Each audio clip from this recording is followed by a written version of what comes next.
Finally বন্ধুসকল আজিৰ দিনটোতে পিএম কিষাণৰ যিসকল বেনিফিচিয়াৰী আছে তো সেইসকলৰ কাৰণে অসম চৰকাৰৰ ফালৰ পৰা কেইটামান গুৰুত্বপূৰ্ণ খবৰ আহি পৰিছে। তো বন্ধুসকল আপোনালোকৰ যোনটো নেকি মনত উত্থাপন হৈ আছে, আপোনালোকৰ মনত এনেধৰণৰ আপোনালোকৰ ডাউট হৈ আছে, তো বন্ধুসকল যোনটো নেকি বৰ্তমান পিএম কিষাণৰ পঞ্জীয়ন চলি আছে, তো বন্ধুসকল আপোনালোকে সেই পঞ্জীয়নটো কৰিব লাগিব নাই।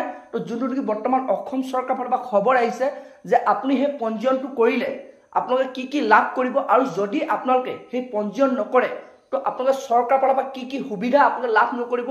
তো তাৰে লগতে আপোনালোকে যোনটো নেকি আহিবলগীয়া 20 নম্বৰ কিস্তি টকাটো আপোনালোকে লাভ কৰিবনে নাই যদি আপোনালোকে পঞ্জীয়ন নকৰে।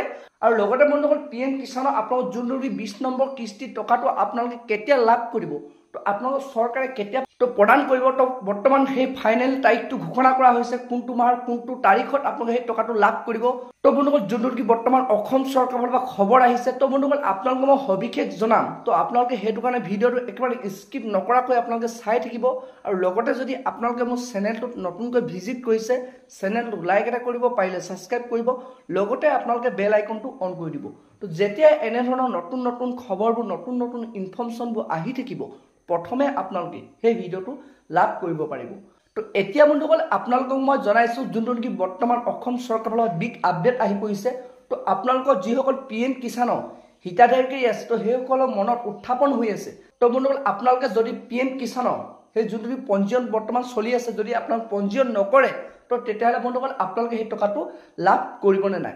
তো বন্ধুসকল যোনটো নেকি বৰ্তমান অসম চৰকাৰৰ ফালৰ পৰা মুখ্যমন্ত্ৰী ডাঙৰীয়াই ঘোষণা কৰিছে, যোনটো নেকি আপডেট আহিছে যে পিএম কিষাণৰ যিসকল হিতাধিকাৰী আছে, অৰ্থাৎ যিসকল কৃষক আছে, তো প্ৰত্যেক কৃষকে কিন্তু আপোনালোকে পঞ্জীয়নটো কৰিবই লাগিব।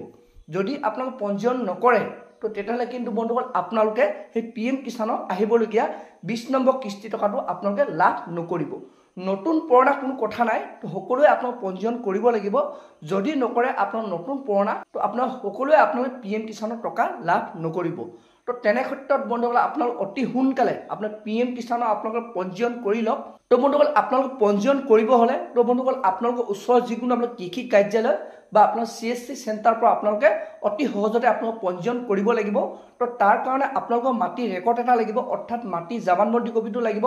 তাৰ লগতে আপোনালোকৰ আধাৰ কাৰ্ড আৰু আপোনালোকৰ যোনটো ৰেজিষ্টাৰ্ড মোবাইল নাম্বাৰ, তো সেইটো হ'লে আপোনালোকে পঞ্জীয়ন কৰি ল'ব পাৰিব।